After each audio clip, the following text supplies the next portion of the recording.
Hello and welcome to Focus on Liberia. My name is Dennis Jar and we are broadcasting from Atlanta, Georgia. In commemoration of Black History Month, we continue with our series on Liberian history. Why? Because Liberian history is Black history. My guest today is Mr. Jacien Carr. He's a PhD candidate in history at the School of Oriental and African Studies, University of London. Jacien, welcome to Focus on Liberia. Dennis, thank you very much for having me. It's an honor. Thank you, sir. Thank you so much. Last week we started, or we continue with Liberian history, and today we're going to continue with Liberian history. And we have someone who studied Liberian history, and he's no other than Jacien Carr, a fellow Liberian. So, Jacien, this is our first time to have you in our Liberian way. We give you our ceremonial cola. We say welcome again to Focus on Liberia. Thank you. Welcome. Thank you. We want to welcome all our viewers from across the globe. This is Black History Month in the United States. February is designated as Black History Month. And Liberia being that experiment, the oasis in Africa of the world, that beacon of hope for all free Black people. Liberian history is African history, is Black history. Jason, you're studying PhD, you're studying Liberian history, PhD Sure. candidate, and that's in London. You are here. You're also doing something at Indiana State or Indiana University. Yeah, I'm a Tell me, visiting scholar there as well. exactly. Yeah, So tell me just a little bit more about yourself that I didn't cover. Something fun. excellent. So I'm Jacien Carr. I'm in my last few months of my PhD matriculation, and my PhD is actually 19th century. So I focus on 19th century Liberian history. But in more particular, as far as my PhD is concerned, I'm studying the history, and I say the history, not to share secrets, but the history of the Poro, Sande, and Bondu in the 19th century. I'll say again, not to share any secrets. What it is it's a comparative historical analysis on how our knowledge base is we understand these organizations, these societies, these organizations in both Sierra Leone and Liberia. Um, and so Understanding them means many different things. How do we understand them economically, right? Socially, in the judicial process, warfare, and society as a whole. And so it's a whole, a century long look at these organizations. However, I also in my first chapter, I also go back before the 19th century. So I go as far back as I can find documentation, right? As far back as I can find documentation on these organizations. So I go back before there was even anything called Liberia, and basically the called Sierra Leone when the Portuguese were arriving in the region and what they were writing and what they were looking at. So we go all the way back in the first chapter to Right. see. So what you're telling me is you're studying Liberian history. I don't know. I don't think this is common, right? Because people study history, but on the PhD level, Liberian history. How did that come about? What sparked that interest? I mean, of course, you are Liberian, but it's got to be something a little more. Exactly. So I think in school, right, I've always been fascinated by this whole learning about the past, by going, like, it's like taking like a time machine and going back into the past, and seeing, how people lived, how they interacted, what was going on. And I would say in my high school days, junior high, I had great professors, history teachers, who made history come alive. We used to do plays of different historical, events and so forth. And so all this, burned history in my heart. I just love. And also I had family members who are historian. My aunt, my godmother is Hannah Abiedu Bowen Jones. She's my godmother and my aunt. And I remember talking to her. She regaling me about history, what history is. She got a PhD in history at Northwestern in the U.S. many years ago. I think like in the '60s, late '60s. So that's what planted the seeds of history. I would say, in me. And why do I like to study history? Like I said, it is an investigation. It's being a detective. If you look at detective, it's being a detective. I look as some sort of a time detective, right? We're going back in time and you're investigating some period of time to see what happened. You have a theory, but you're going back and you're trying to investigate what happened, and you're going. We'll get to that. I'm sure here soon, but on the whole methodological issue. But that's why I like the process of going back in time and trying to investigate. And investigate. And the PhD allows you to do that on a different level, as we spoke. So with the PhD, you are creating new knowledge from scratch, right? Right. So And that's why, because when you say you're doing Liberian history on a PhD level, I'm wondering, I mean, who's going to teach you that? Where is that material? Because I don't even know if we have actual Liberian history on the high school level or on the bachelor level, let alone doing this on the PhD level. So what are you studying? Who's teaching you this? Or you just finding things out on your own? thank you, great question, Dennis. So like with the undergraduate and your master's, I mean the undergraduate, you have books, so you can do your own research, but usually you're learning from books, and your professor, that you're matriculating to that way. With the MA master's level, they you learn about methodology and they take the wheels off and you start going on your own. So at the PhD level, you have your advisors, usually a committee of people, and there are other PhDs and professors or lecturers who are very well versed in their field. Not particularly in your field because you're different, but they have enough knowledge and they're written, they're established in that field. So, for example, I'm doing, I've already said my subject, right? So I have one of my main professor, my lead is John Parker. He is an expert in West Africa, Ghana, all over, but it's Ghana, and especially he's very well knowledge in cultural associations, as we say, secret societies. In Ghana, that region, he knows he's done a lot of research. And then I have another advisor, Marie Rodet, who is West Africa, Mali, and so forth. And because a lot of the Porans comes from that region, so she can give that West African francophone look at my subject. And then I have another advisor who specializes in African religions. The Poro is not a religion, but there are a lot of religious undertones. So it helps ground me. So you have a lot of people who guide your projects, And the interesting thing is that when I got to start my PhD, I did not want to do Liberian history, as we know. Revisiting Liberia is very painful, for a lot of us. And that was, I did not want to do that. I love Liberia, but I didn't want to do Liberian history. I want to do, because my background as a bachelor's was in history and political science, but more, I'm a history major and political science minor. And I focused on the military history, right? And when sometime between my graduation and before I started my PhD, I really started reading African military history, different aspects of African military history. And so when I first got to SOAS, my goal was to study Kenya, in colonization, and they fight for independence, but mainly the Mau Mau, because I've always been fascinated by the concept of the use of magic in warfare. Not to say that it is prehistoric or it's uncivilized. It's just another concept of it. It's a concept, right? And I've always been curious about that, and I was going to try and look at the Mau Mau in Kenya. Yeah. But my master's year at SOAS, one of the main professors there told me, we're doing a meet and greet. We're meeting all the professors. He said, "Jay, how are you?" I said, "Doing fine, professor." And he said, "What are you studying?" And I told him what I wanted to do. And he said, "Listen, that's good. We appreciate that, but we have a lot on Kenya and the Mau Mau and so forth."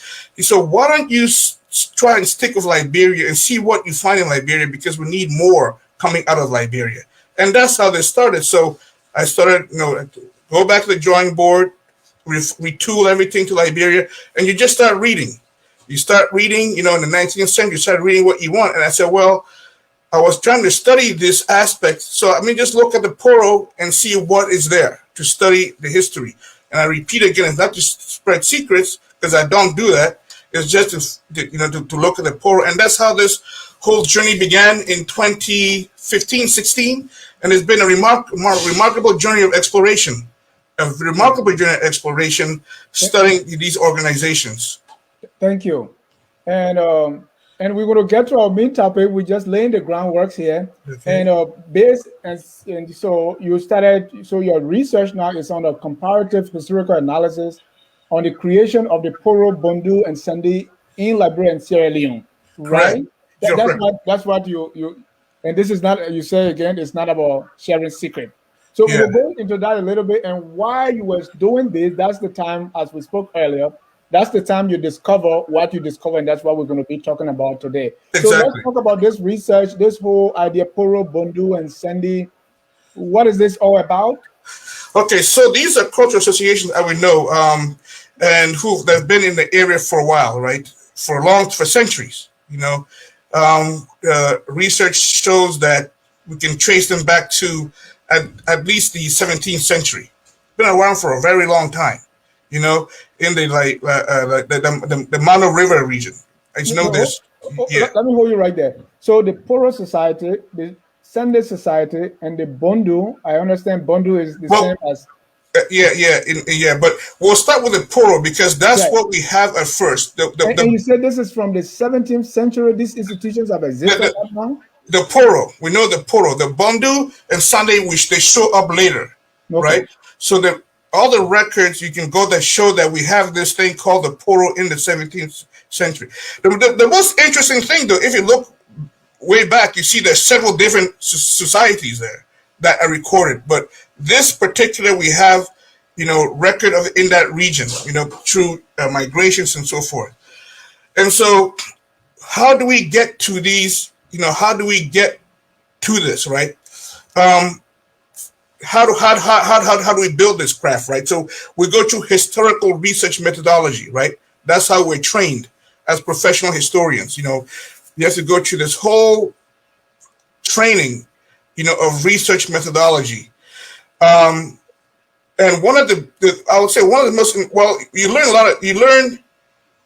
a lot of different things. One of the biggest things we learned is to understand and know your biases, because as a historian, you have to be objective. I cannot stress that enough. You have to be objective. You may have a theory of what you think is going on, right? You may have a theory. So you all start with a theory, correct? But if your research, when you go to the archives, and we'll talk about the archives also, if that doesn't pan out, you have to write what you find. You cannot write to make your evidence fit what you think it should be. You have to write what you find, right? That's the discipline. That's the discipline, the objectivity of the discipline. You take yourself out. And my first year as a PhD, also a little bit with my first as a PhD especially, we did a lot of exercises to learn to understand our biases. You see what I mean? Because we all have biases. That's how things affect your life. Good things, bad things. And so one of the biggest ways to check your biases is the words you use. Why am I writing and saying this particular word, right? What does this word mean? How can I make this word more objective? So, because the way you write can lead your readers in whatever direction you want them to read. But with history, you're trying to present your facts objectively, as the most you can. For example, I study 19th century history. The people and things I study, they're all dead, right? I can never go and interview any of my subjects. They're gone, and people do things at different times for different reasons, right? Different issues affect how you do things. So, and I had to learn this my MA year. For a lot of times when you're dealing with things, you present the best information to build a case, like a lawyer to build your case. Mm-hmm. And you can say sometimes, based on what I have today, I can say with good level of of certainty, or it appears more likely that this is what happened. Yeah. Right? Based on what I have in front of me, what I have done my research, 1 year, 2 years, 3 years. For example, the research we're going to talk about, that took me over 3 years of developing, off and on, that I feel comfortable enough to present it. But so that's what we do. And so the methodology is, how do you get to that, right? You have to learn a lot of different things, or be familiar with. So you have to be at least familiar with, economics, and depending what you're doing. But for me, I had to get familiar with concepts of the economy, right? Because when you're dealing, because I'm talking about how we know about, because the poor has always been involved in the economic of the region, right? And that's what I want us to concentrate on a little bit more before we segue into our topic for the day. Okay. So the Poro, studying the Poro, give us a little background. You said this started like in the 17th century. How does that lead to what we're about to talk about today? That is, and we say, well, I would say it started. We know it existed that far back. That's what I would say. We know it existed. What it did, and how does that relate? Because if you have the same institution in Sierra Leone, also Liberia, I mean, there are some things. Exactly. See, a lot of that I can't talk because it's in my dissertation. Okay. Yeah. Then let's talk about the connection to Liberia and how, because these things. First, how you know that? All those things about the Poro being there in the 17th century. See, great question. So what does a historian, like you said, what does a historian do? Like all PhD, we have to fill a gap. So if you have a bunch of books, imagine you have a bunch of books side by side, they're all saying one thing, right? They're all on the same subject. Let's say you had a bunch of books on Liberia, right? On everything you can find on Liberia, right? Whatever. Like the previous gentlemen who were talking, they were talking about the Liberian EPA and whatever. Put everything there. You have to look and see what is missing. Where would your book fit? If you had to do your study, where would your book fit? You see what I mean? That's the issue with the PhD. So you have to see, with my books, how will your book fit in here to complement the knowledge, right? That's how we're creating the knowledge. So where will you fit, right? And so mine fit in that whole 19th century knowledge of how we come to know about these organizations, okay?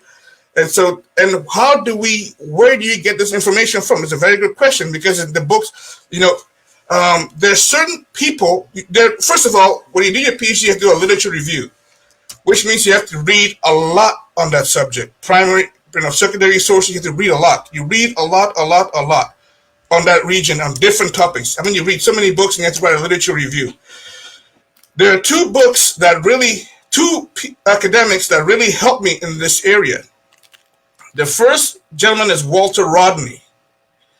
Walter Rodney he also went to SOAS. I think he's a Guyanese. He's dead now. He passed away.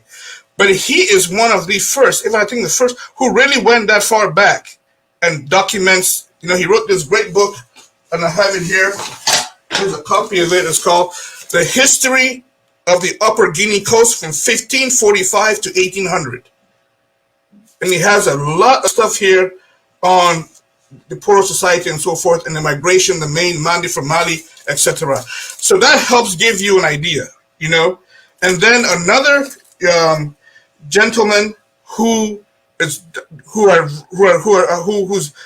work has helped me tremendously is Professor Patrick Burrows. You probably heard of Professor Patrick Burrows. Yeah, we do. Yeah, his book, the Between the Salty Sea and the Liberian History. Yeah, before. So reading these books give you an idea where to look for your clues, right? Yeah. But as a historian, you have to find primary sources. What are your primary sources? You find your primary sources in archives. You can find them in many different places, but one I would say for me, in my research, my main primary source is archives. And what are archives, right? Archives are a collection of documents, the raw documents from that are kept in its archives. Most countries have a national archive where they keep all of their history, right? They're kept in their archives, and you can go to the archives. You learn how to use the archives. Usually, you take a class. Some of the books are so old you have to wear gloves sometimes to handle them. It's and these things are temperature controlled so the books don't rot. So I went because of Sierra Leone, right, in Liberia. So I went to the British National Archives, accused. And so that's where I started my dig, and the archives is hard work. It's very hard work. Yeah. Because you're not going to go to the computer in the archives and say, give me this information. All you can do is usually it will tell you this box or whatever this category contains information, this information from this period. And so you have to guess. So and it takes a while to get to this practice. So for example, if I want to understand something, I'll look at the let's say the palm tree cola palm production in the 15th, in the 19th century, because I know that there's the palm leaf and so forth is associated with the Poro society. So I'm hoping that looking through all that documents, I will find information. You see, or I look at this chief at this period and see where if I can get information. Does that make sense? Yeah, that makes sense. So now our topic for today is you want to share some light based on what you found on Cape Mesurado, and you came up with this big statement that I want to put on the screen. The colony at Cape Mesurado, as we learned before, you said was not purchased at gunpoint. We're going to get to that, but you did not set up to learn about this. Okay. It was through studying the Poro. Correct. So talk to me about that connection. So what happened is when I was looking at in the 19th century, the whole creation of Liberian story, the whole of the creation. I wanted to see if we could find any Poro narratives, in there. Are there any Poro narratives? It's just a wild guess. You're just looking. I mean, like I said, with this, you don't have a map. You just say, well, let me see if I can find, some Poro narratives and to see what I can get. And so I'm looking at, reading all records from that period, and it comes to I read the first one, and I think it was Hale's book. Let me see here. Yes, I think, Sarah Hale, back in the mid-19th century, her book entitled Liberia or Metropolitan's Experiment. It's one of the first ones. There's so many. And they talk about the story of the of Lieutenant Ayres and let me go back a bit before we get to this. Lieutenant Ayres and so I'm sorry, Lieutenant Stockton and Reverend Ayres.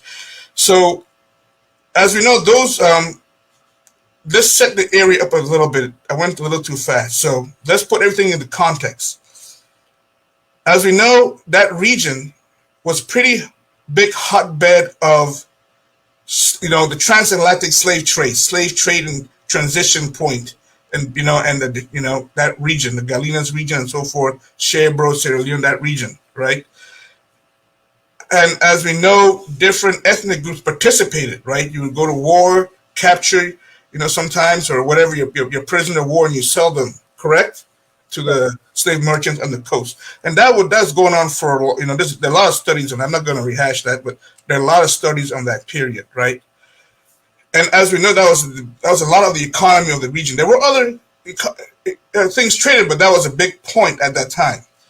One of, and in 1807, the British outlawed or whatever, or said the transatlantic slave trade is they outlawed that, correct? And they were transitioning to what they called the legitimate trade. So going from the trading in enslaved human beings to legitimate trade, which are crops and so forth, palm kernels, etc., etc. However, it takes a while for an economy to move. You just can turn you just can turn it off. I mean, anywhere, like here, green energy and so forth. It takes a while to move away from one to the next.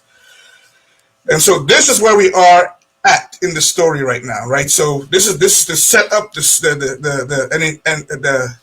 parameters. So this is what we're looking at, the landscape where we are. So as we know, the first group of returnees that were sent back to West Africa, they went to with the British government. There's an arrangement, and they went to Sherbro Island, and that didn't work out too well, right? The malaria or whatever, where they were settled was not good at all for these unfortunate people, and a lot of them died, right? So where the story picks up is the next chapter, where to settle them, correct? So, and there was a Navy officer by the name of Perry, who had done some reconnoiter in the region earlier, and had seen Cape Mesurado. And if I could also add, these regions were not unknown to people, right? The Portuguese had been there. These were big trading regions. So there was not like people didn't know about these regions. You know what I mean? In the outside. And so... And let me stop you there. You said it's not that people didn't know about this region. They existed. What's the evidence? Well, the evidence is in when you go to the archives in trade, in books, and you go to the U.S. I mean, for example, in America, they're very good about keeping records, as you know that. So you can go to the U.S. National Archives and look at all these things and see the transactions. You know, they're copious records of transactions going back and forth, especially the Spanish, and the British. The British have great records. You can literally go to the National Archives and get these old ledger books, the original ledger books, and read, because they had duty officers and people writing everything down. So when you go to, hopefully you will have the picture of the archives that I sent. Maybe you can show that. Oh, okay. Yeah. Yeah, that'll be a good time to show that. Okay. Yeah. Go ahead. We'll find that. Yeah. So where was I? So yeah. So that region was known, right? It was anyway. So what happens is that it's Matthew Perry. At the time, this is the picture in the archive. So this is actually at Indiana University, the Liberian Studies Collection. That's what I'm talking about. Those are some of my boxes that I requested. To literally go through those boxes would take you about 2 months for me. 2 months. Because it's a painstaking going through every document, because you have no idea what document. I mean, maybe a month if you really can, but you burn yourself out. I would say to go through that whole, maybe even 3 months, to go through all those boxes would go too good working, because you just go into documents after documents, original documents. And in one box, you may find nothing. Tell you the truth, you may find nothing that you're looking for. In another box, the first couple of things, you find what you want. In another box, maybe that's happened to me before. The very last thing I picked up, I was about to give up. It was the British National Archives. I was about to give up. And that last thing, I think, was exactly what I wanted. So that's what I'm talking about. That's how you're creating this knowledge, right? And then you have enough schooling behind it to make a reasoned, let me see here. I'm going to copy, let me just say this quickly. It's from this book here, this quoting Dumby, says, there's a difference between how historians and the public understand the past. History, what trained historians do, is a reasoned reconstruction of the past rooted in research, right? So I'm quoting here. So that tells you what we're doing. It's a reasoned reconstruction of the past rooted in research. Thank you. Ladies and gentlemen, if you are just joining us, this is Focus on Liberia. In commemoration of Black History, we are discussing Liberian history. Our topic today, Mr. Jacien Carr, a PhD candidate, is going to share with us what he found concerning the colony at Cape Mesurado. According to him, the colony at Cape Mesurado was not, I repeat, was not purchased at gunpoint, as we all know in Liberian history. He's going to share that, so please keep tuned. Back to you, Jacien. Okay, so Where was I? So I was just giving you, how how the whole concept of reconstructing the past, rooted in in recent research, and so what we know is that um, to go back when the returnees were in Sierra Leone and Sherbro, they had this mouth very big, you know, catastrophe with sickness. And so the ACS decided we're going to try and relocate them further down to, to Mesurado, Cape Mesurado, which becomes Monrovia later on, as we all know. And so they dispatched Matthew Perry, a U.S. naval officer. I think he was a lieutenant commander. Yeah, I think he was a lieutenant commander at the time, Matthew Perry. He is dispatched on the 12th July 1821 to go to take Reverend Eli Ayers, who is the ACS officer, right, to go and liaise in Freetown, and then make their way to Cape Mesurado to find a new place to settle the returnees. Okay, so they make their way down to Sierra Leone. They get to Freetown about, I'm saying September. Hold on here. Make sure I get my. Yeah, but by the end of October, 1821, they landed in Freetown. Okay, and then from there, this is where this is very important now. So from there, and there was another U.S. naval ship there, schooner, Lieutenant Stockton schooner. So Lieutenant Stockton then takes. So let's follow the custody, right? Ayers links up with Lieutenant Commander Perry in the U.S. Right? They sail from the U.S. They get down to Freetown, correct? They get there, but the records say by the end of October they arrive in Freetown. Okay? Now, important.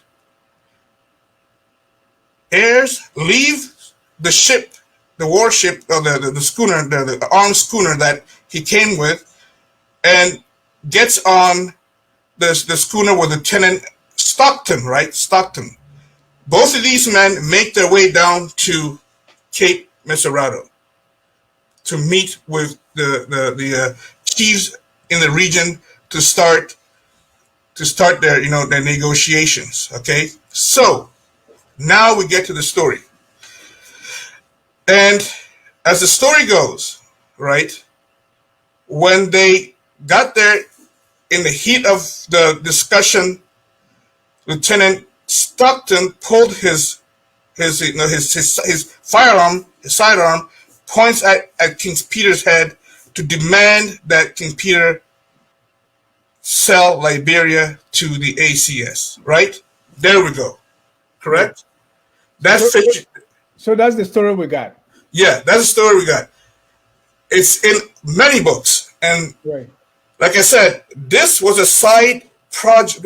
I mean, a side research from my main research. I wasn't expecting to find this.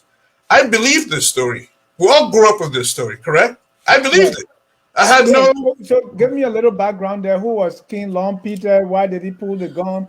Well, So restate that story as we know it. Yeah, so that's what we know. Okay, that's how we know it. I mean, let me give you an example. Gus Libno, right? One of the most foremost academics on Liberia, right? History, etc. We know Gus Libno. On his page 4, he writes, the negotiations at Cape Mesurado were protracted and heated. At gunpoint, Lieutenant Stockton attempted to convince King Peter and the other minor Bassa and Day chieftains that the settlers came as benefactors, not enemies, and it successfully negotiated dealing. Then they successfully negotiated dealing the colony. Okay, at gunpoint, right? Yeah. Now, this has been this is what Gus Libno said, right? Yeah. This is what happened. Okay. if you look at other books, for example, what's the let me see here. Hold on.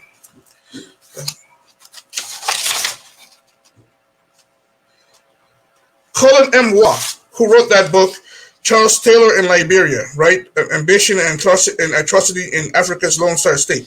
He writes about that Liberia was purchased at gunpoint too, following this, correct?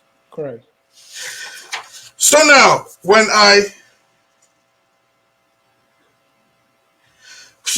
one second, sorry. So when I was reading the old materials, like I said, trying to find out about, what Poro, I didn't see that anywhere. I didn't see that account that Stockton pulled his gun out in the heated discussion to get them to sell him Liberia. I'm sorry, not Liberia, sorry, Cape Mesurado, that became Monrovia. I didn't read that, okay? And that's when my curiosity peaked, correct? I'm like, Yeah. what is going on here? I thought, for example, let me show you in one of the, let me see here. Yeah, if you don't find it, just go in that story. Yeah, so and these are accounts from closer, like Gus is writing later on, right? These are accounts from closer to the time. Like the Sarah Hill's work doesn't say that, for example. What they did say though, and this goes back to our early discussion about the 1807 and the economy of the region. What one account says is that during the negotiations, right, when they got there, a group of, another group, interest group in the region, another group of people, the ethnic groups or whatever, mistook Lieutenant Stockton and heirs for, I would imagine, the British colonial administration in Freetown. That's I'm saying that's my best informed guess, because they said these people are coming here to infringe on the slave trade, right? And so they came in, and the commotion that resulted caused Lieutenant Stockton to pull his gun and point it at King Peter's head and pray to God or whatever to ask God's help in stopping the commotion, because they feared for their life, right? So that was the reason. It was not to get him to sell the land. It was in the heat of a commotion, a set of circumstances, and that's what history is so interesting, because Jay, please go over that. You said so. King Peter, Elah Harris, and Robert Stockton and King Peter, they are in a place. Yes, they're all in a meeting with some other leaders. You said there is a commotion. Where did this commotion come from? We don't. All we know is a commotion comes from the region, right? World travels. Travels. So they go, there's this meeting these people are having over here. So one group comes in and says, goodness, right? These people are trying to infringe on our trade, and this commotion, it startles Stockton. Okay, we don't know his state of mind, and so it startles him to the point he pulls his gun, points at King Peter, but not, I repeat, to force the sale like Cape Mesurado, but to stop the commotion, because he thinks at this point him and heirs are going to get attacked and harmed or worse. And he when he pulls his gun, they say he prays to God for peace or calmness at this time, right? So there is the economy in this area is through slave trade. It had ended, but it was still, you really can't, it was still going on here, Right, not the transatlantic slave trade, but slavery was still going on. Yeah, you had domestic, So the group that was coming, they thought that Stockton and Aries were there to stop their business. Correct. So that's why there was this commotion, hullabaloo, some noise right there. Correct. So I don't get why were Stockton not pointing a gun at them, but pointed at King Peter. I don't know. Maybe because first of all, he doesn't have a lot of rounds, right? These are not machine guns. These are these old one round deals. Yeah. Maybe pointing it at him being the king. Maybe he thought the people would stop. Oh my God, you know this. Okay, This, like a this is hostage situation. yeah. You know, let's stop for a second. You know what I mean? Because you know he has one, and these weapons are not even highly accurate back then, right? So you know, pointing at a bunch of people, you know, that if he gives one shot, he has to stop. You know, put whatever he has to put it. By that time, you're done with, and you know, and like I said. So I'm just giving a good reason Right. why you would do that. I'm just saying I'm not him, and that's the thing. That's the thing with history. So you write it, it appears, right? Based on all we have, it appears. Because tomorrow another young student may find some piece of information and say, Jay is, you know, I think Jay looked at this a different way, but as of right now, this is what I'm talking about. Correct? This is what we have. And then if I'm not correctly, I also read another area where there was another group that were mad that they were not included in the negotiations. Okay, but be that as is may, this is how this is. Okay, so I was very curious. So I said, now, where did this story come from? Because that is those are two different things. Yeah. One is extortion, right? One is getting Kate Mesurado by extortion. And the other one's a whole different thing altogether. It was just a confusion of circumstances. Because they said after that, the talks went on, right? When the promotions went down, the talks went on. You see what I mean? Right. So it wasn't a one-day thing. Let's stop there for a second. Okay. So you're saying this, so the whole point of that gun was not to coerce the King Long Peter to sell the land. It was something else. Correct. But after that, did they actually sell the land? Yes, yeah. The negotiation took days, so it wasn't even that day. It took days. You know, that's what it says. The negotiations kept going on, and then we have a whole list of what the land was sold for. I'm not going to go into the list, but we have the records of the entire list of what they were sold for. So it was not even, you know, it was a bargaining going on to get Mesurado. So you have this incident, and it doesn't end there, right? When they come, everything calms down. They go into, and even I've read after the land was sold, another group was mad at King Peter for selling the land and tried to go after him. So it was a whole different, you know, it was a continuous thing. But we know a few days later, this sale was concluded. So it wasn't a one-day thing, right? So that puts into doubt the whole thing of I'm pointing a gun at you, you're going to sell the land, right? And another thing that also, because studying the poor, studying the region, that region was the people, the men, the different ethnic in that region. These people were not pushovers. This is very important, right? These people were, a lot of these men were warriors. They were not, firearms were not a novelty to them. Firearms have been imported in the region since the 1700s, right? In the 1800s. Right, there are all these studies, the firearms were all over that region. These people knew how to fight. They made war, right? So the region of Sing, and they were not, quote unquote, afraid or not used to, quote unquote, Europeans or quote unquote white people, right? They had this trade with the Portuguese in that region, since for Pedro de Sintra, Alvarez, all these from way back in the 1600s and 1500s, right? Pedro de Sintra is, I think, back in the late 1400s. Yeah. So this whole concept that you were, these, and then you take into account another thing that I also looked at in that region, the Galinas. I'm not going to say that all the chiefs now. I'm not going to say all the chiefs, but if you look at Day, Divide, you would probably make a good guess that these men were in the Poro, right? And to rise that high, you would have to proven yourself and been pretty strong in the society, correct?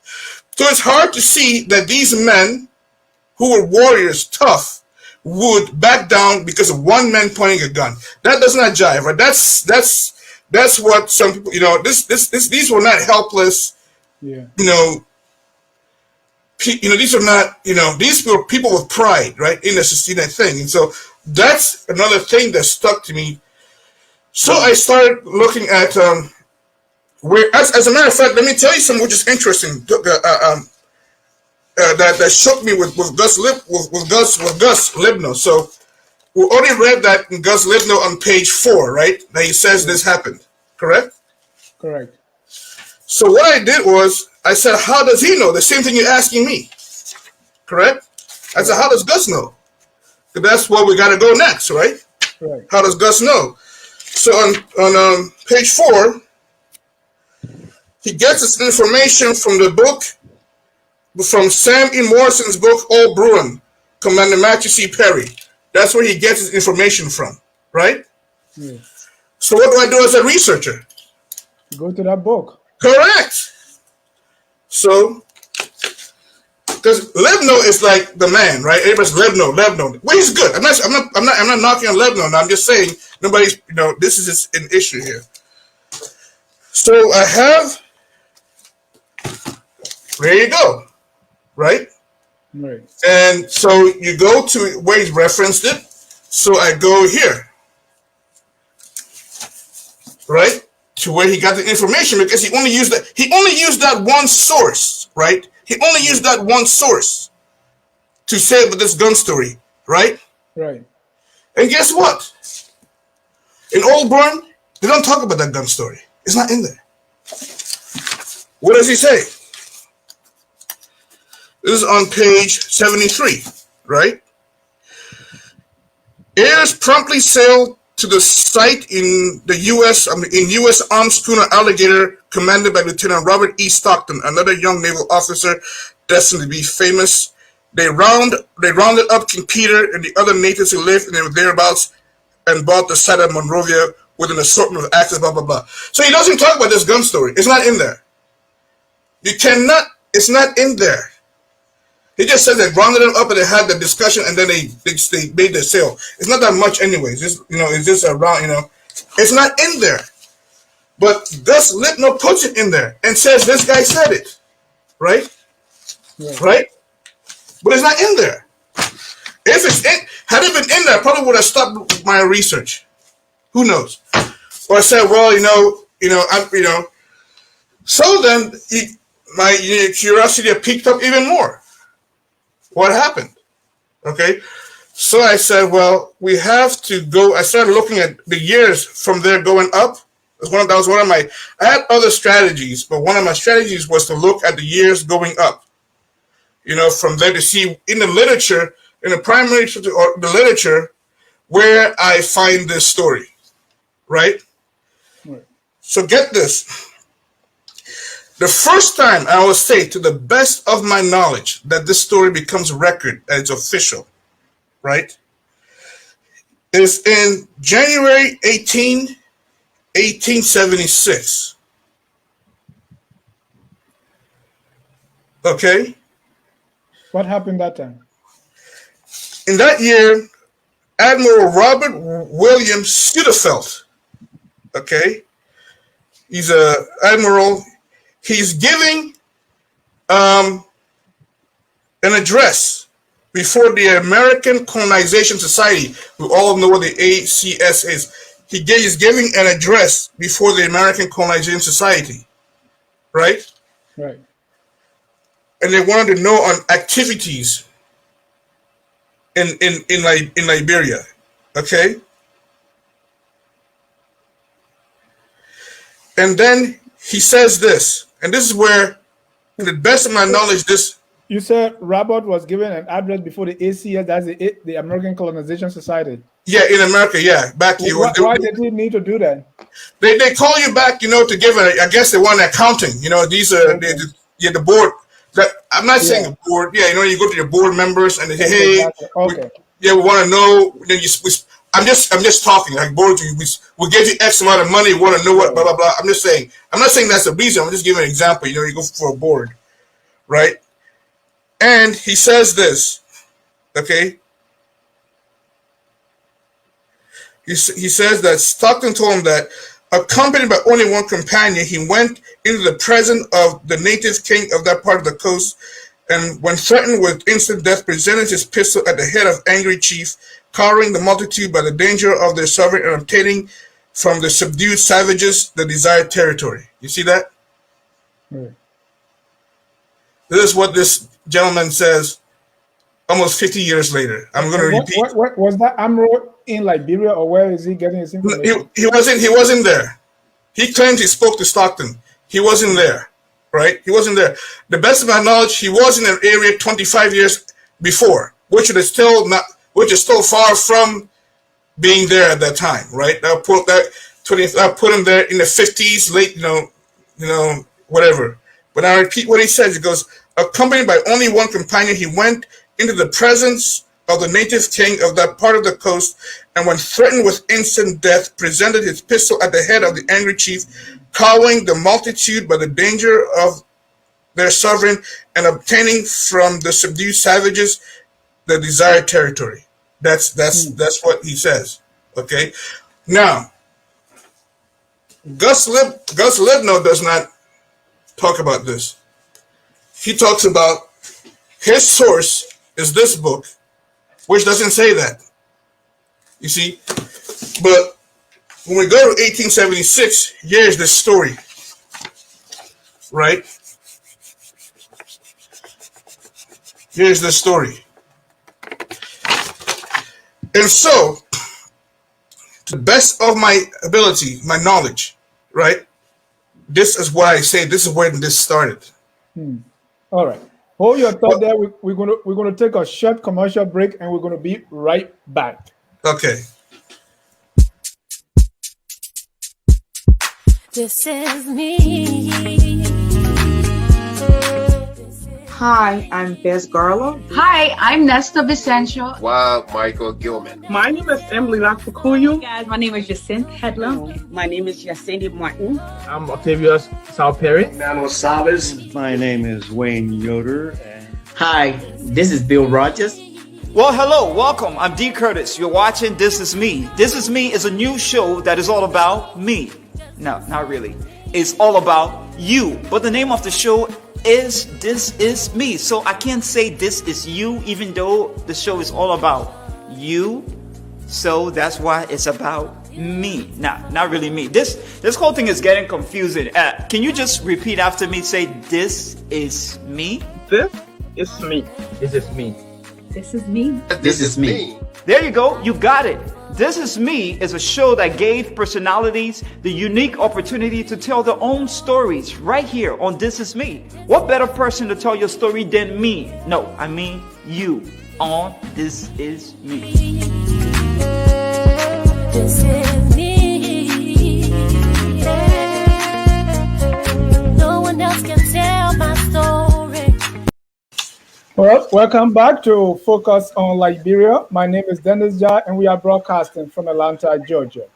This is Black History Month, and in commemoration of Black History Month, we are discussing Liberian history. My guest, Mr. Jacien Carr, he's a PhD candidate at the School of Oriental and African Studies, University of London. According to his research, the colony at Cape Mesurado was not, I repeat, was not purchased at gunpoint. The story, he said, came from the Admiral Robert William S. I don't know how to pronounce his last name. Shoot I know it's hard, yeah. Right. And he gave that story that the savages were subdued and their land was surrendered because the Stockton put a gun at the head of King Long Peter. They had to force the trade, right here. The negotiations were getting nowhere, and Right. he put the gun to sell me this land, and he subdued the quote-unquote savages. And like I said, everything else points to a different happening if you in the context, right? And with history, just context, in the context. I mean, things happen today that 10 years from now, it'll be a whole different, somebody take it out of context, and that becomes record, And so this is interesting. So another thing with history is, well, I have to say, my goodness, has anybody else ever gone down this path, right? That's the thing with research, because you have to look. Even if there's a little bit, you have to look. Has anybody else gone down this path? Has any other academic raised this issue, right? Because at least it will validate you, right? It'll be like, well, this point, like a lot of my stuff that I do is validated, with Walter Rodney, Professor Burroughs. When I'm going that far back, if you're going that far back in history, it's shaky. You don't know. It's like going underwater. You go, you see these movies, people going underwater, right? Yeah. you don't know. You're going, you have your Jacques Cousteau was there before, and now you're following Jacques Cousteau, right? What he wrote. And so, very interestingly, there is an article, spring of 2011, about 10 years ago. Okay. A professor named Eugene S. Van Sickle called The U.S. Navy in Liberia 1819 to 1845, Reluctant Imperialists. And he cast doubt on this story. See, but not as much as I have, because I go in depth, right? Yeah. But because I was looking like, has anybody else ever gone down this route? Okay. And let me see here. Hold on. And Jason, because this is new to me, I want to press you a little more, because as we say, the burdens of proof will be on you, right? So you have to convince us, because this is what we know for the past 100 years. Now you're saying this is not true. Yeah. And one of the reasons you're saying that these people, King Long Peter, they have been dealing with Europeans for so long.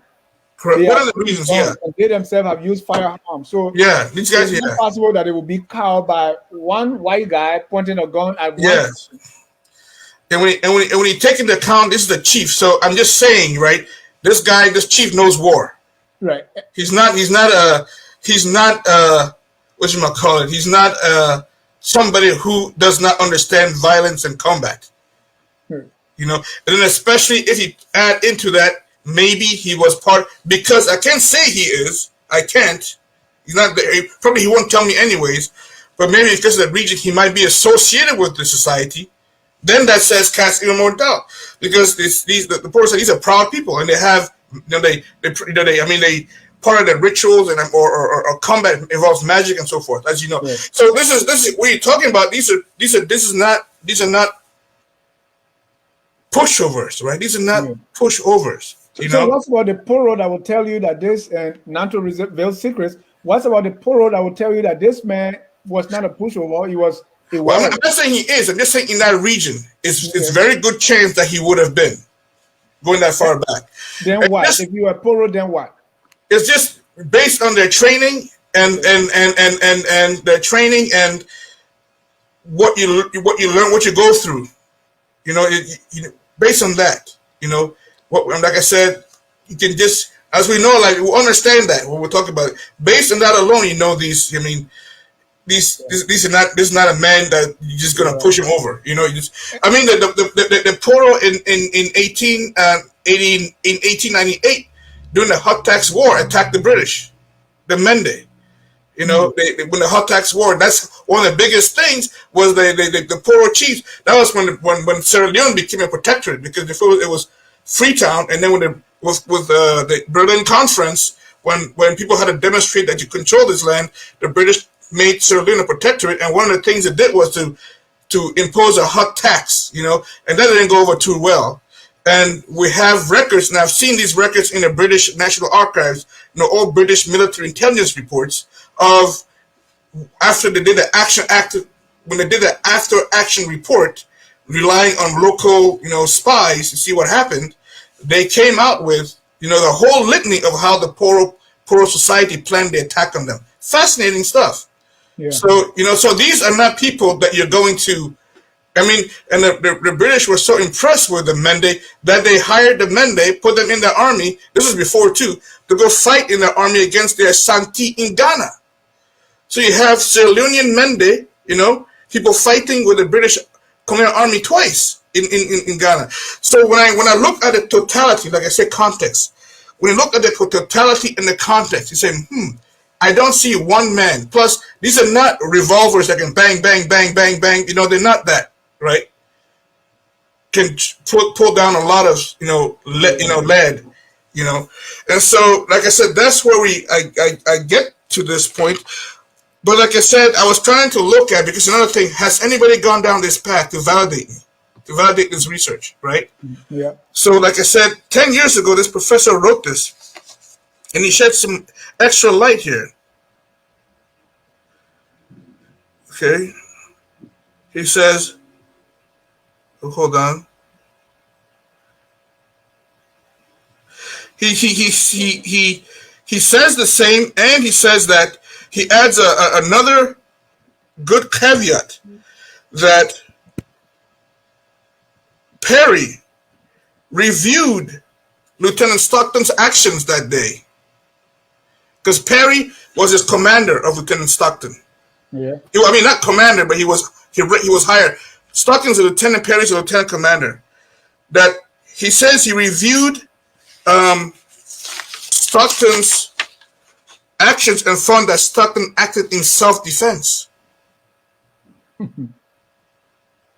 You see what I mean? Yeah. And before you go ahead, let me just correct this. I think Mr. Yanko Bowman said no, it was not that. He said it was not Stockton who addressed the ACS. So just so Mr. Bowman get that clear, he said his only disagreement with you was Captain Stockton died 1866. So how could he address the ACS in 1875? No, Shooterfield. You're right. So it was not Stockton. It was Admiral Robert Shooterfield who did that. Go ahead. Yeah. So it was Admiral Robert Jacien. And so here, this professor did this research. And it's very, and it says, and he says that he reviewed Stockton's actions that day for whatever reason it came up, and it said Stockton acted in self-defense, which again goes to the whole net. As a matter of fact, the ACS, he says here, the ACS records don't say anything like that happened. I mean, and you can read the ACS records of the U.S. The National Archives. You know, I've seen them. It's so much. They have so much ACS in these macro. I mean, it's huge what they've done there. So he says, you know, he concluded that Stockton acted in self-defense only after the day king had threatened his life as well as the life of Dr. Eyre. Stockton, yeah, and then he even talks about the professor talks about Shooterfield. Stockton's service suggested perceived that the day people wanted nothing if they believed their king would be killed in the scuffle. So we have that there. So here, and it's not that much, right? So this professor writes this. His whole article is where he writes this, and so I read this. I go, well, there we go. Another person who hasn't gone in depth as I have, but has this come to this, and it's interesting that this is not really referenced, right? I had to dig. I literally, that's what you do. You just spend days digging, and then reading different things. So, like I said, based on this information that I have collected, that I've seen, you know, and then you look at this, you know, Professor Van Sickle, I will say as my research stands today, as I'm speaking to you, Stockton did not point the gun at King Peter's head for the reason of forcing an extortion to buy Liberia. Oh, sorry, to buy Cape Mesurado. I apologize. And why is this important? Why is it important? Yeah. Because it's you know, I'm a historian, so I don't want to get into the realm of the politics, right? You know, I leave that to the political scientists. My good friend, Dr. Ibrahim Ney, you know, my good friend, Dr. Sam Toll. These are the up and coming, you know, Raptel Paley, you know, Dr. Raptel Paley, the up and coming, you know. But I don't want to get into the political. But I will say this, right? As far as because part of what we do in history is look at narratives, right? We look at narratives and themes. So I will get around the politics by couching it in a theme, okay? So I'm not being political. I'm just going to say it's a theme. A theme in Liberian historiography, right, and politics is that Liberia is, quote-unquote, an original sin, right, of the U.S. in Liberia. And that story is used in this theme, right? There's another book that really exemplifies that. I think it's called, oh my goodness, it's off the top of my head now. Anyways, it may come back to me, but it really lays this groundwork. Even in that book about Charles Taylor that Colin Waugh wrote, that Liberia began pretty much as an extortion, right? That is used. That's the theme, okay? So I'm taking the politics out. I'm just saying it's a theme, right? And that theme, as you said, is carried on and is used, correct? Yeah. It's used, right? in whatever ways it is used. I'll put it that way. Okay. And I get what you're saying. Even though you can take it a step further and say, well, even if that was negotiated, maybe that was not a fair trade deal. But yeah, that's the politics of it. So we're not going to go there. So, and your thought there, let me bring in some viewers. Well, I want to say one thing before we do, because it's on history again. I started to jump in here, but this is important. Also in this book here so another quote from this book here. It's a great book, a great book on history. But and this is interesting. It says, and I say the danger with history. Maybe we can, and end on this. As far as says, the construction of a collective historical memory involves forgetting inconvenient elements of the past and creating coherent narratives out of anecdotes, interpretations, and storylines in order to give meaning to events. That's, you see, does that make sense? When sometimes when you create, when these historical narratives, yeah, that's why history has to be objective. That's why you have academically trained historians, because we go through like any job, you have to go through a period of training. And one of the things of training we do is to learn what our biases is. My first year, we had to write short papers, sit in a circle, my cohort. I read it and I pass to my friend, my other cohort in my class. We read each other's papers and say, well, I think, what do you mean by this? And we're going to do these mental exercises, even now. And that's why we have great advisors, because my advisors tell me, Jay, why are you using this word? Why? Why not use another word? Especially my advisor, Marie Rodet. She would say that, why are you using this word? I read this. Why are you using this word? Because words are loaded, right? They're loaded. Yeah. So we want to take away, you know what I mean? Oh, a lot of that stuff, So on that, thank you for having me. You gonna take questions? Yeah, let me take the readers or comments, and then we're going to open our phone lines so you take some questions. They're not just going to let you off the hook, or just let me get my pen and paper. All right. So we start with Gilman Taylor. He said, thanks for the show. UJ Dekie saying, what's the dissertation topic of the guest? I think he got that because we put that on the screen. Dr. Batum Kula, most of the Europeans who wrote about Africa in the 19th century were so biased and racist.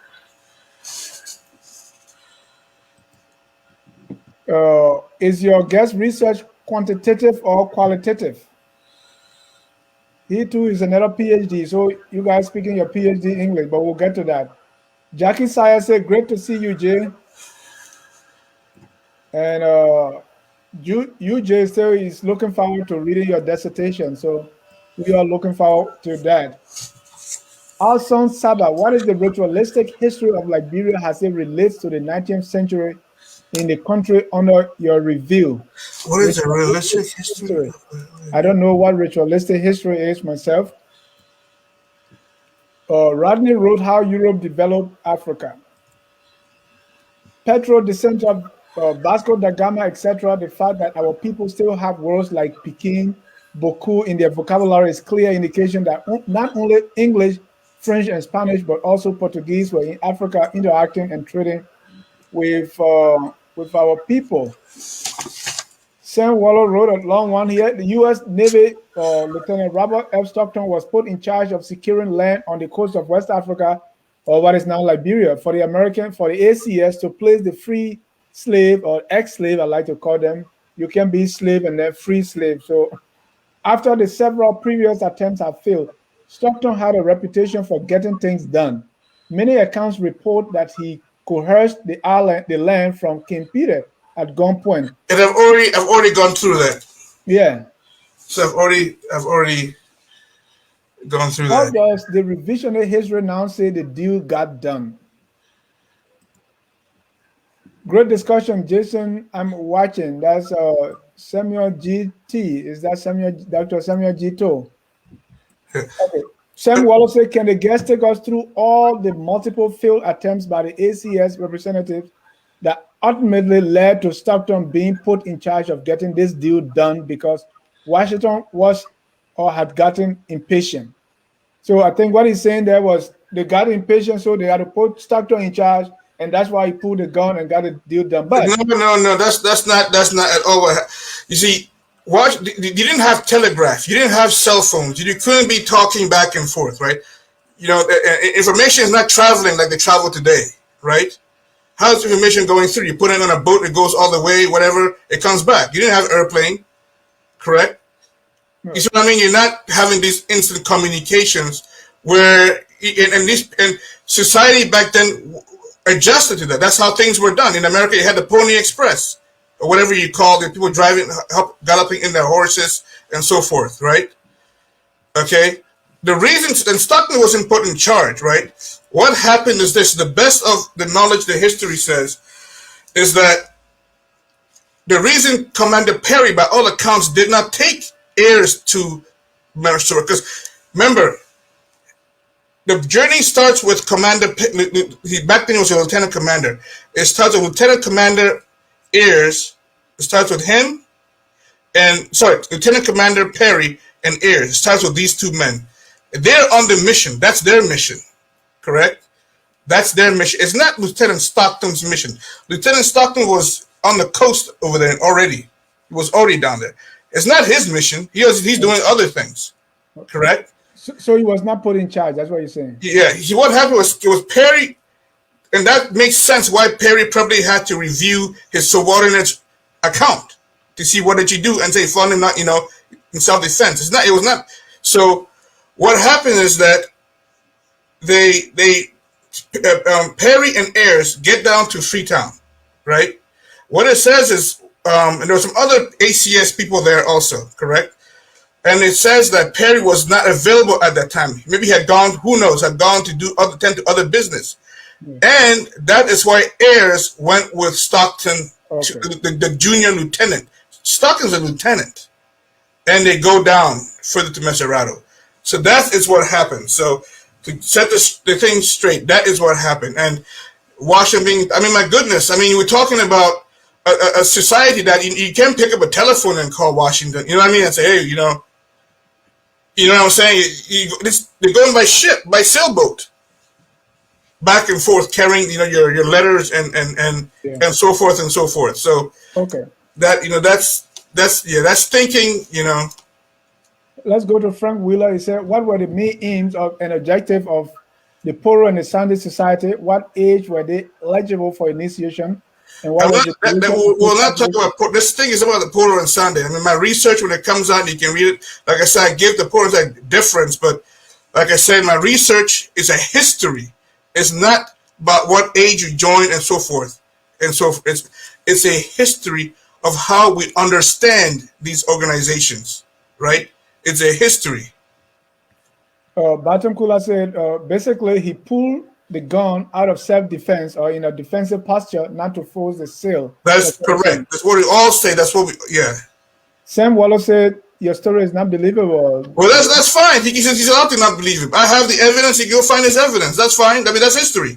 Right. I have my evidence here. If he has his own evidence, he can produce them. They have archival records and so forth. That's fine. That's I'm perfectly fine with that. And if he brings his evidence, we can discuss it. That's academic discourse. The marketplace of ideas. I'm perfectly fine. He can say that. That's no problem. And Yankwa Boma is saying otherwise. He said, very interesting. Your guess is by and large accurate. I appreciate it. Thank you very much, sir. Sam is also saying, as we believe that the Spaniards, the Belgians, Germans, British, and others who were carving up Africa at the time were doing it nicely. Africans were just voluntarily giving up. I never said anything like that, and I think this is just antagonistic. I didn't say anything, nor did I lead. I'm talking about a specific. As a matter of fact, what he's talking about doesn't come about to the Berlin Conference, right? We're talking about 1821, right? When really Europeans were still figuring their way around, right? In 1821, the British didn't even control Sierra Leone, right? they were still dealing with the Mende chiefs as with treaties.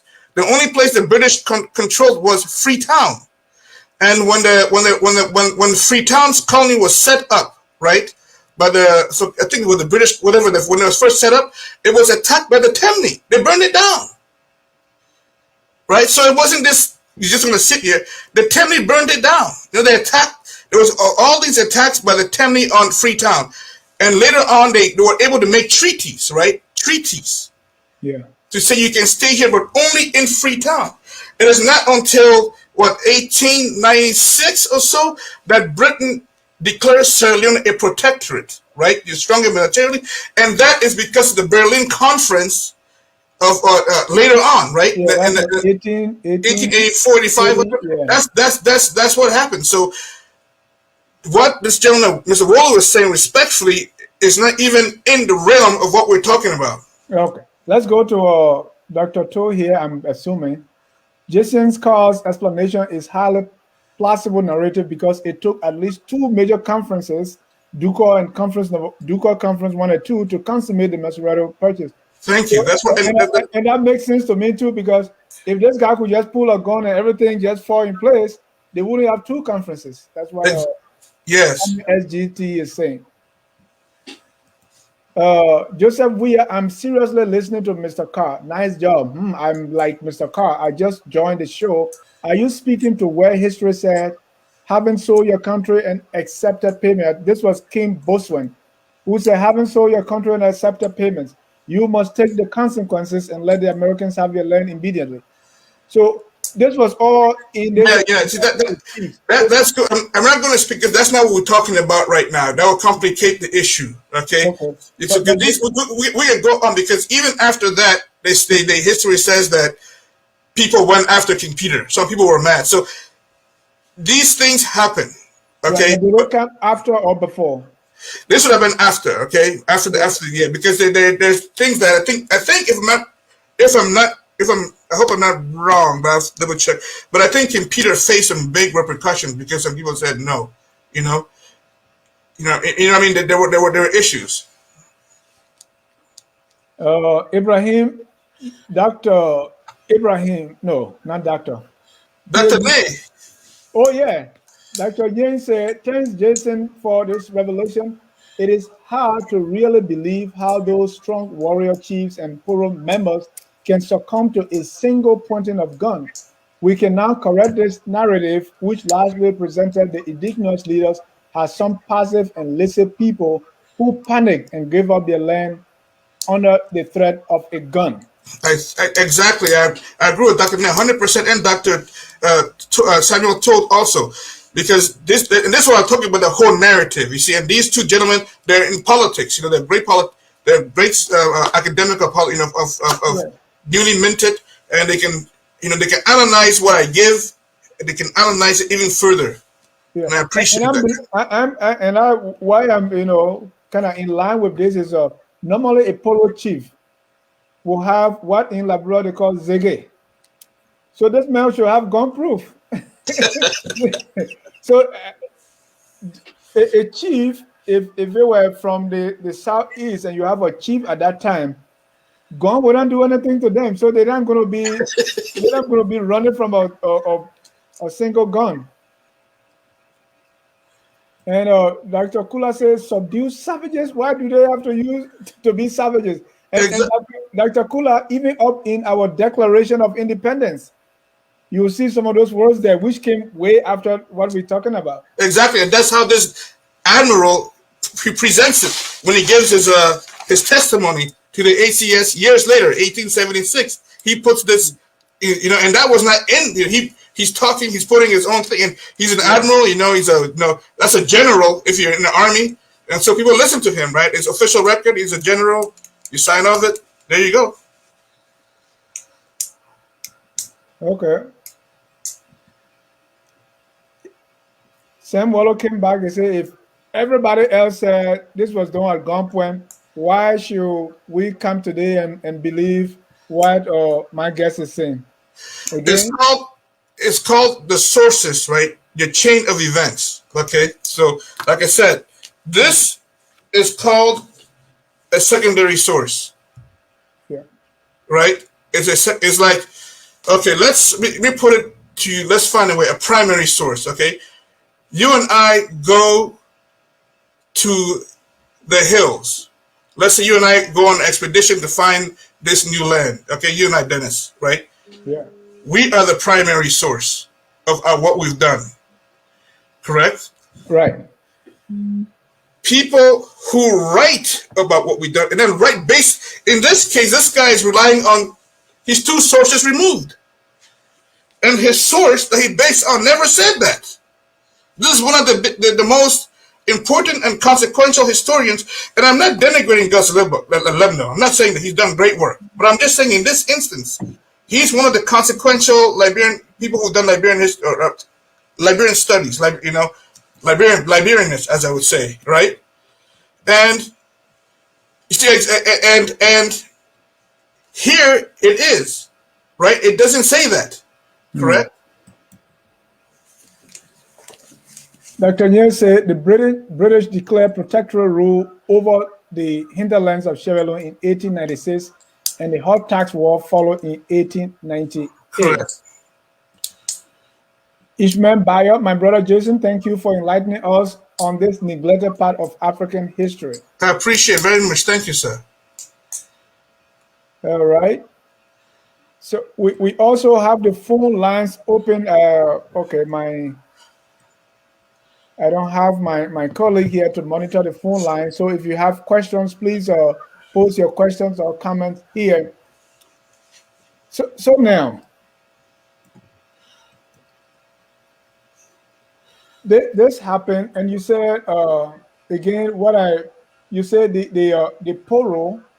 Your study on the polo shaped your understanding of events. Correct. How? Just because when you study the history, of this organization, right? But like I said, this is not to demean it, nothing like that. It's a quest of understanding, because it is such a fascinating organization. It is, right? Politics. I mean, when you look at, my goodness, when you look at trade in the region, 19th century, that was controlled by the society, you know what I mean? And you look at warfare. Okay, so I will take the hot tax war, for instance. Fascinating account of African resistance to colonization, right? Like Mr. Wool was talking about. Here's a story of African resistance to early, as you say, early onset colonization, right?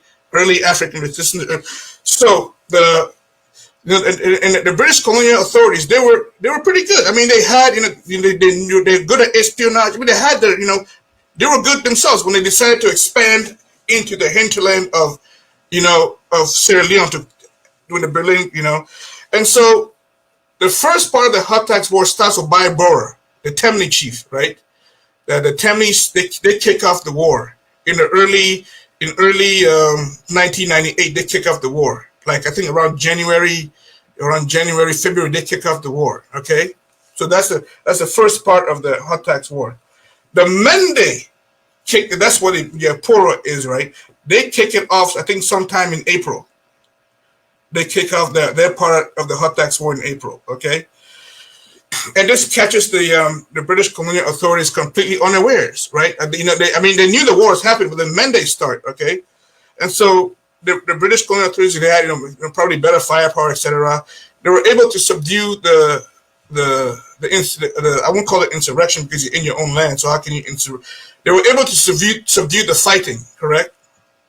And after that, they decided to do an after action report to see what happened, how were we attacked, what happened, and they knew they knew about the Poro Society, because the British had dealt with the Poro Society, because earlier the Poro would put Poro in Sierra Leone, they would put Poro on the fields, and nobody could farm, right? When they wanted to control the trade with the British, they would put Poro on the field, they would put the stuff there, and nobody would farm that field. You see what I mean?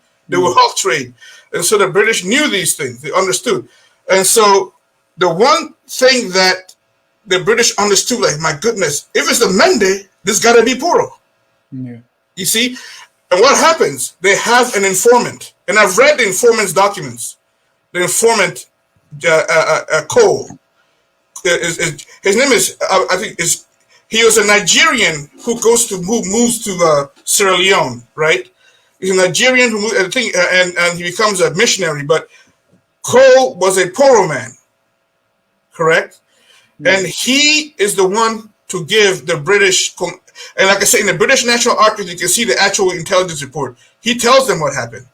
He tells them which Poro Grove or which Poro Lodge they met, and he tells everything that the different Poro lodges that decided to attack the British, they were given stones, right? They counted stones, the pebble stone counting, and they had X amount of stones, and they were given. So you don't have to talk, right? You don't have to do communication.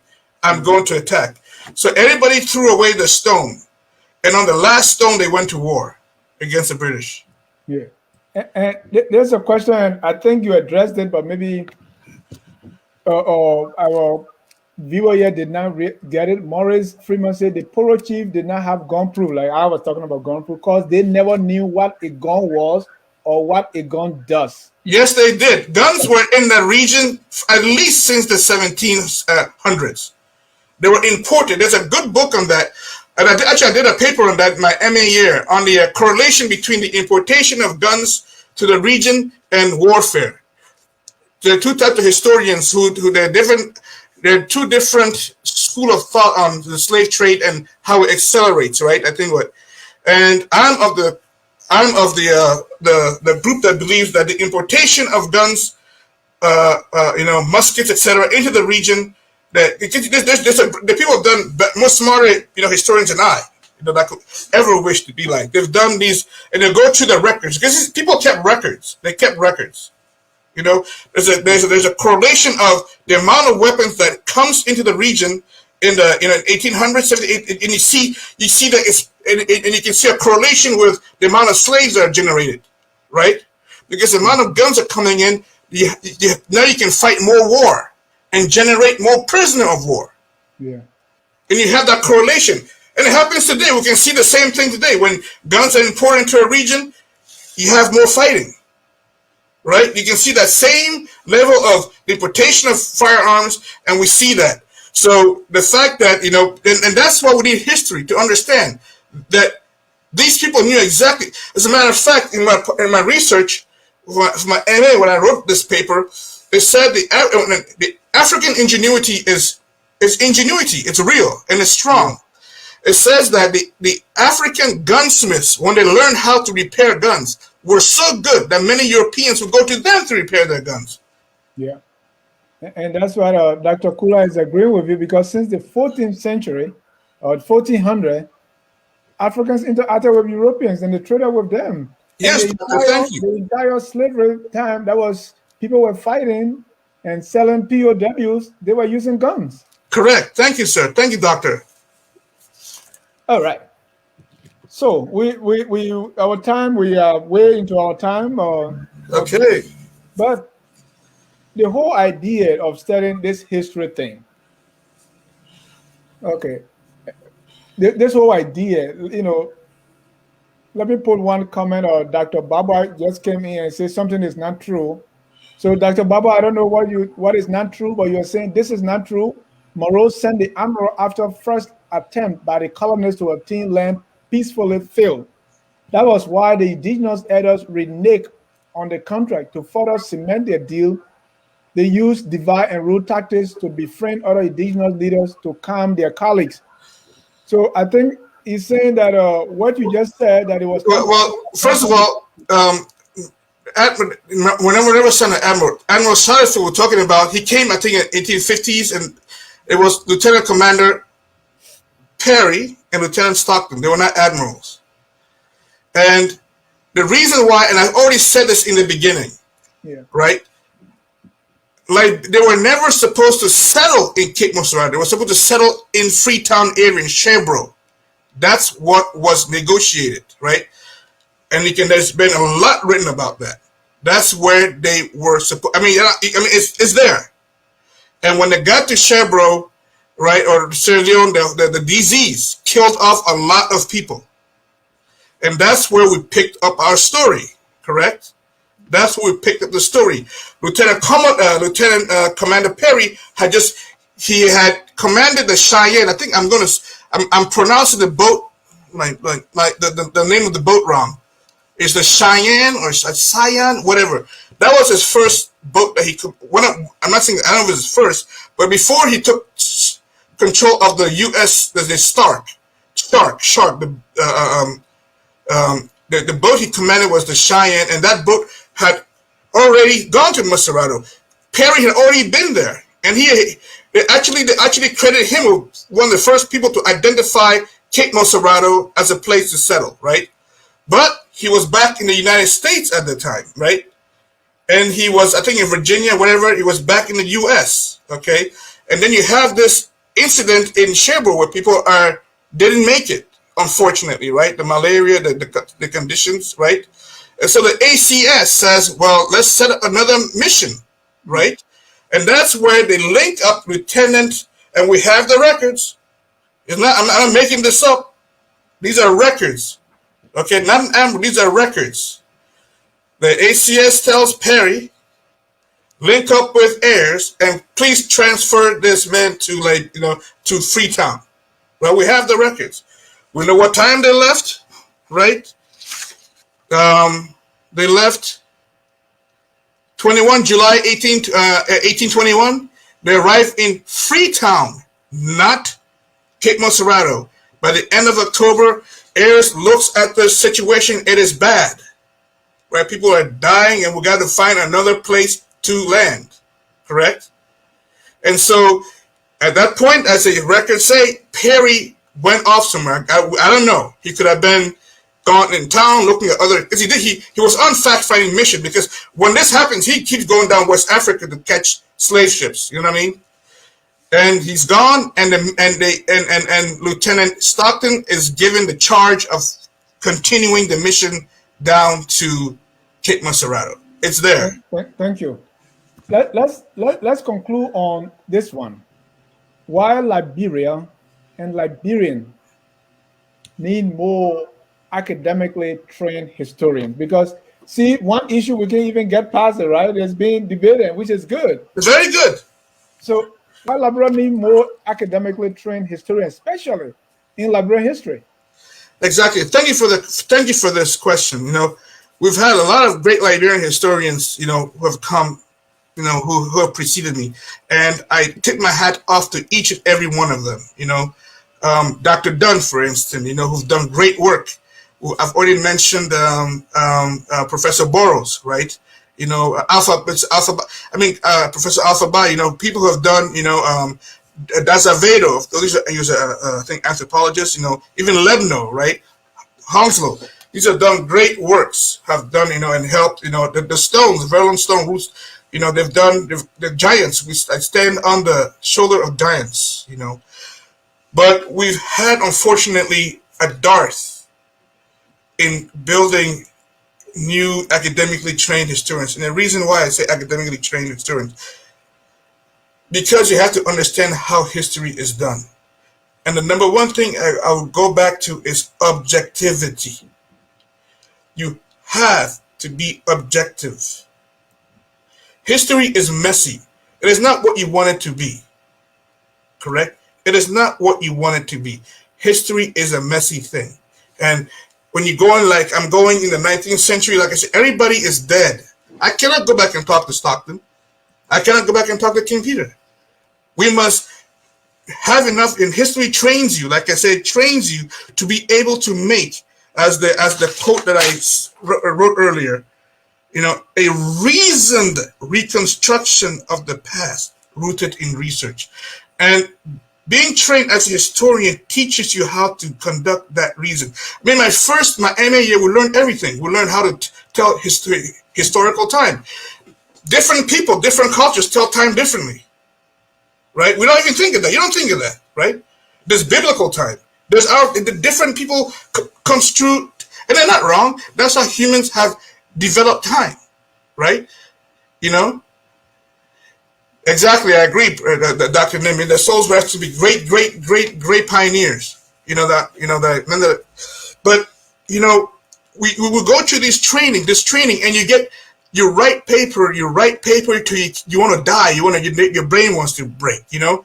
And you're sourcing. You got to source. You have to source. You have to source. You know, I've spent countless hours in archives to find one piece of information. Some days I go to an archive, when I used to get up, you know, in England, take the train all the way to Key, about almost an hour and a half journey from where I was sometimes to get to the National Archives. You spend all day there, you find nothing, you come home. But to get to your point, sir, why does Liberia need more historians, academic teachers, so that we can have this, because we've had a dark, unfortunately we've had war. We've had war in this period of disjunctness, you know. We have to have this period of disjunctness. So we need more Liberians to get academically trained to research and write their history. You know, there's so much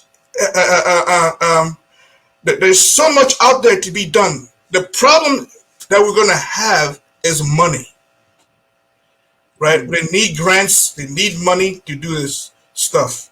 And then you need the ways to get to the archives, right? You need the way to get to the archives, right? That's money. I'm lucky I'm able like I said, when I first started this journey, I didn't want to do Liberian history. I wanted to study Kenya and the Mau Mau. And my advisors are so I said, no, go to Liberia because we need more people to do Liberian history. You know? And one thing I will end this note on. Liberia is a collection, is a mosaic of beautiful people. It's beautiful people. It's a collection of beautiful, beautiful people that have written this African story, right? You have so many different ethnic groups in this land, this area called Liberia. Bassa, Gio, Vai, you know, Kru, and then you have the African American returnees, right? You have all these people who have come to make a mosaic of this beautiful country. And we're lucky that we're connected by a single language, you know, Liberian English, right? Liberian English connects us all, right? And when we learn about each other, what each group has brought to the table, right, to build this beautiful tapestry called Liberia, to build it, when we learn, right, you don't fight war and kill each other, correct? Correct. When we have this coming together, we respect each other. Our differences is our strength. Our differences is our communal strength, you know? And that's why, like I said, it was weird because I didn't want to study Liberian history. But because of the war, you know, and that was one thing, doing this helped make my peace and not run away from Liberia. It made me confront everything that had happened in these last years. And this journey has benefited me so much. You know, I would do it again, you know, and it's made me appreciate, and I want to just say that's my thing. Study it, tell children their history, but history as it is, not as you want it to be, right? Very important, as it is, because history is messy. But you have to learn the messy part. It's fine. We can take it. Thank you. Thank you for having me, Dennis. Thank you. Next, tomorrow, we're going to continue with the same topic in Liberian history in commemoration of Black History Month. And the topic will be the centralized state. My guest, Dr. George Clay Carr. Dr. Carr is the Dean of the Barbara Jordan McKee Leland School of Public Affairs and Professor of Political Science, Texas Southern University. Dr. Carr will be here tomorrow at 5 p.m. And I want to give a shout out to him also. Dr. Carr, sorry, I didn't say your name. Dr. Carr. So Dr. Carr will be here tomorrow and talk about the centralized state that is coming from the Barclay Plan, the history, the effects, and the reform. And Jackie, sorry, I forgot. I mean, there's so many people to thank here. Jackie, thank you. It's because of her I'm here. Jackie, I'm so sorry. Thank you, Jackie. Thank you so much. And we want to thank our viewers also for thank you. Those who have their comments. There are so many other comments that are coming that we cannot read now because we are out of time. But come tomorrow. Someone was asking at Comfort was asking about the Tottenham administration. Dr. Carr is going to deal with that next Sunday. But this Sunday, Dr. Kia is going to talk about the centralized state. Right now, we have this, last week, we talked about the King Kong presidency. We have a country where that is so centralized, the president is everything, the dominant presidency. Tomorrow, we're going to talk about the centralized state. What's the history of that? What has been the effect, and how can we change it? I want to thank you again, soon to be Dr. Jacien Carr. Hopefully. For coming. We appreciate your time and the wealth of knowledge that you have impacted, that you have shared with all of us here. I want to thank our viewers. Keep your dial set here at Focus on Liberia. We want to appreciate, we got more and more people asking to come and share their thoughts and their experiences and their expertise right here on Focus on Liberia. And we pride ourselves in educating, elevating, and promoting all things Liberia. Until then, from here, from our studios in Atlanta, we say good night and God bless you. But we don't leave without our song that says, we are all Liberians. Bye for now. We are Liberians. Liberia is our home. Liberian people. United all we want. Liberia. United all we want. Liberia.